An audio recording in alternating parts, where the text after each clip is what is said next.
Hello, wildlings. I'm your Creep Smith, and you found my Fear Forge. Lucky you. Welcome back, wildlings.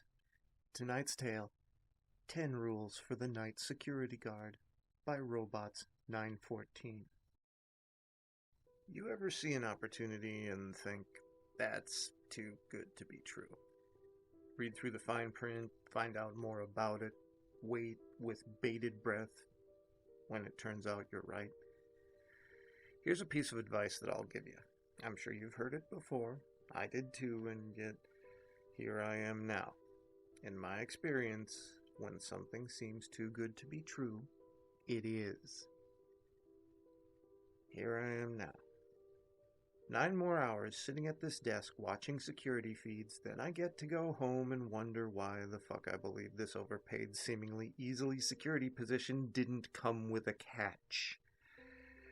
Why I didn't notice all the red flags between seeing the offer online and getting here. Why I genuinely believe I'll be lucky enough to have the chance to regret my decision after my shift.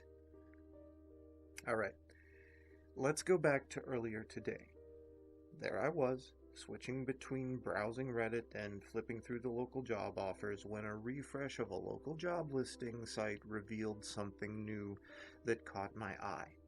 A basic security position. Job description basically amounted to locking the doors at night, watching cameras, and calling the company if anything bad happened. And in the description, they said that they would pay $37 an hour. I was immediately skeptical of the high wage for a basic security job, especially considering the company had next to no info on it on the web anywhere.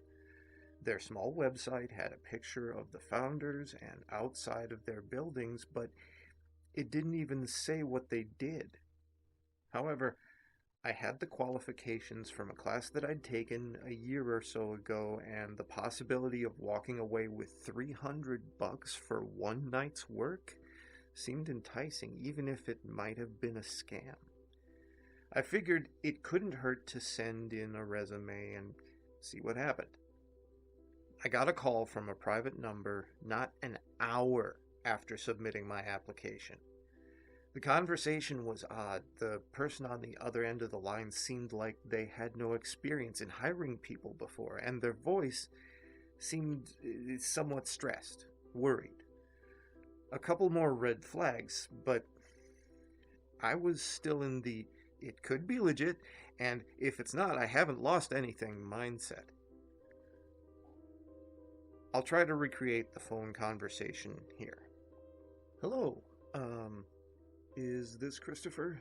Said the voice on the other end. I replied, yes, speaking. Who is this? This is, I work for Incorporated. I'm, Daniel Edwards. I'm the head of HR. The former head of security. I'm calling because you submitted an application to us. Daniel paused. I waited expectantly for him to continue, but when the silence dragged on a moment too long, I realized that he was in fact done speaking. What about my application? Oh, we would like you to come in for an interview. Your credentials looked good, yeah. Can you come in 2 hours? I was surprised. It seemed to me like either A, it was a scam, or B, they needed that position filled fast, maybe even by tonight. If it was the latter, I was pretty sure I could talk them up to an even higher wage, so I made my decision there. I'd check out the address on Google Street View and see if there was any other info on it before I went there, and if it seemed off, I just wouldn't show up for the interview. Sure thing. Thank you. Daniel hung up the phone before I even finished speaking. Fast forward to 2 hours later. I was arriving at a fenced-off property in my city's industrial district occupied by 2 buildings. They bore minimal markings and logos, but appeared to be in fair condition, and supposedly they still belonged to the company that I was going there to see. I pulled my 2001 Honda Civic through the gate and into the parking lot. Something felt slightly off right away, though I didn't pick up on it until later. The parking lot was empty except for one other car. I stepped out and walked into the larger one-story building facing directly onto the parking lot. The door was unlocked. The receptionist's desk sat empty, and I recall noticing that there was dust on the blades of the fan that sat there, unmoving. There were no email addresses in the post on the job site, and Daniel had called me from a private number. Unsure what to do, I waited in the small lobby for a few minutes and looked around at my surroundings. The entrance was a single glass door, and the front wall was made up of floor-to-ceiling windows. A metal shutter system rested on the outer wall above the glass, and a control panel on the wall inside. The receptionist's desk sat against the wall opposite the door. On either side of the room there were 8 chairs and 2 small coffee tables, complete with old magazines. To the left, a short hallway led past a single door on either side, terminating at a heavy, unpainted metal exterior door bearing dents of various sizes and shapes. For some odd reason, the exterior door made me feel uneasy. All 3 doors contained a single small window, the kind with wire mesh inside it, obscured by black paint or cloth on the inside. To the right led another hall. Oddly enough, I can't recall the length of it, and I usually have a good attention to detail. Was it 4 doors on either side? No. 2? 16, maybe. I'm not even sure it had a length. I didn't look at the end of the right hallway. Behind the receptionist's desk was another longer hallway terminating in a T-intersection. The first door on the left side was made of brown painted metal and bore a small placard of security office. After waiting for a minute, a man rushed in through the front door. "Sorry to have kept you waiting. I'm Joshua Collins, head of HR." He spoke quickly and seemed frantic and skittish. He didn't hold eye contact for more than a second at a time. As he shook my hand, I could feel that his palms were sweaty and cold. "Christopher Newman." I paused for a second, suddenly hit by a wave of skepticism, and decided to test if he could keep his story straight. I spoke to a man named Daniel Edwards on the phone. I thought he said he was the head of HR. Joshua ignored me and continued. "Mr. Newman, my company needs a new security guard fast. The last 2 quit this morning, and we can't afford to go a single night without someone watching the property. We've tried to get you here as fast as possible because you will need to be ready for work by sunset. We're in a rush, so we'll skip the usual processes. If you're able to start right now, then you can consider yourself hired. Your salary is $37 an hour, non-negotiable, and you need to sign this NDA. Then you can start right now." I didn't like how aggressive he was being, but it had showed that I was right. They were looking for a fast, probably temporary hire, and I wasn't about to turn down that kind of money. I flipped through the NDA. It was a long one, so I skipped most of it, but I know how these contracts are. Don't disclose company secrets, yada, yada, yada. I signed it and followed Joshua to the security office. The orientation was short, simple. Here's your keychain. This one opens the door to the security office. This one opens most of the other offices. This one controls the shutter on the front windows. Here's your mag light. You can use it as a baton in a pinch, but it's better to lock yourself in the office and call us if you see anything suspicious. All you have to do is sit in that office and watch camera feeds. You don't need to patrol since you don't have a partner to watch the feeds for you when you're gone. We don't provide a uniform, just put your badge on your shirt. Front door is the only one that's unlocked right now. Ignore the other exterior doors and the offices in the long hallway. Lock the front gate. That's it. What's the binder for? I asked, pointing at the white binder on the desk bearing the company logo. Oh, uh, read that during your shift. Joshua looked uncomfortable at the mention of the binder and avoided my gaze as he stammered out his reply. He didn't wait to see if I had further questions before he hurriedly left, getting into the only other car in the parking lot, and sped off. I assumed my security guard role right away. I went outside and locked the gate, closed the metal shutter over the front window, and locked the front door. Then I sealed myself in my security office and opened up the binder. The binder is what prompted me to write all this down and get it to you. When I opened it, I expected a long, boring write-up of company policy involving various situations that may happen after hours, specific rules for dealing with burglars and vandals, that sort of thing. Instead, there was only one page. What was on that page made me realize that this job was, in fact, too good to be true, and this is why I'm genuinely terrified right now. Welcome to Inc.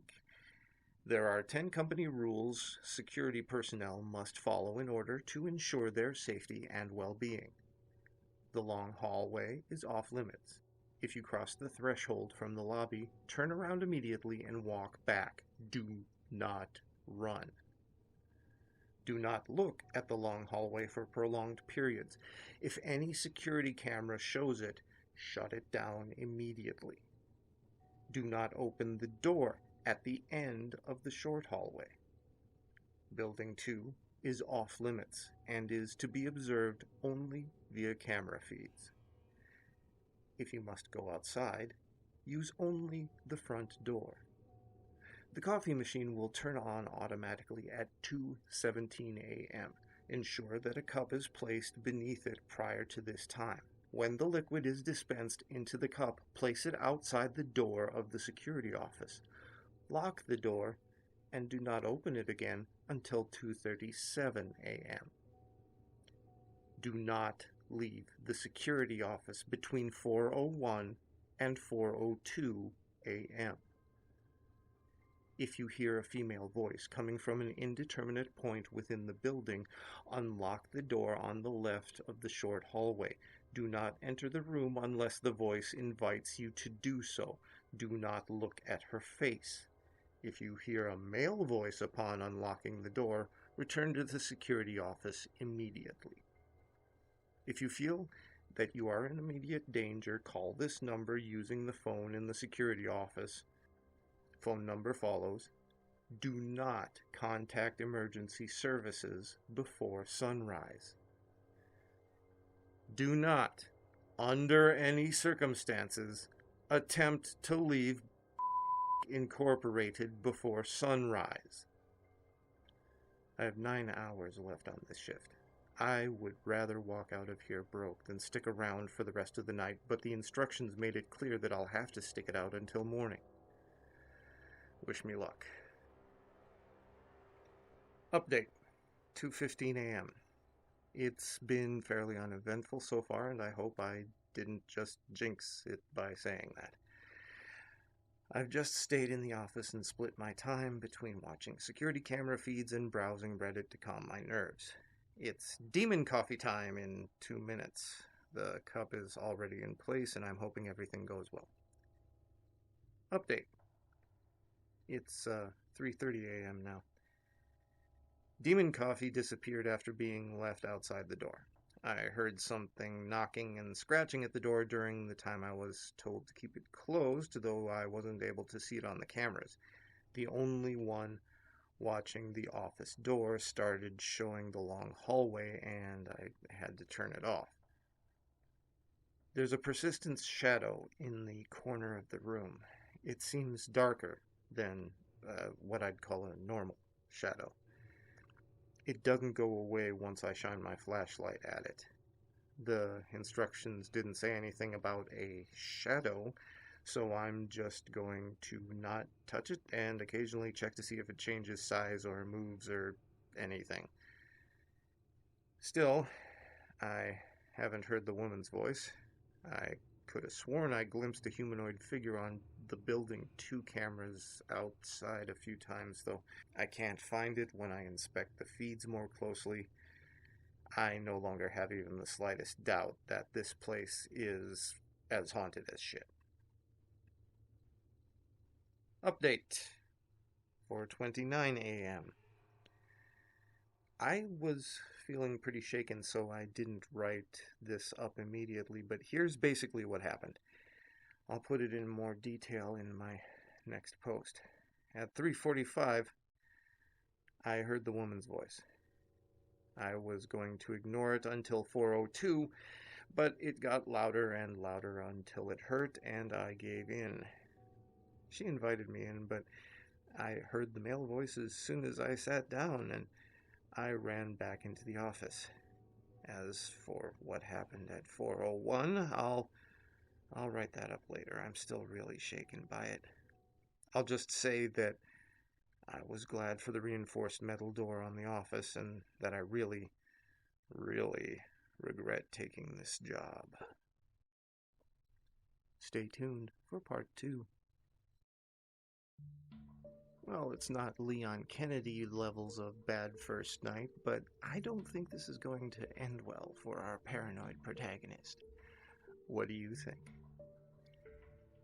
Come back next time for part 2 of our little tale.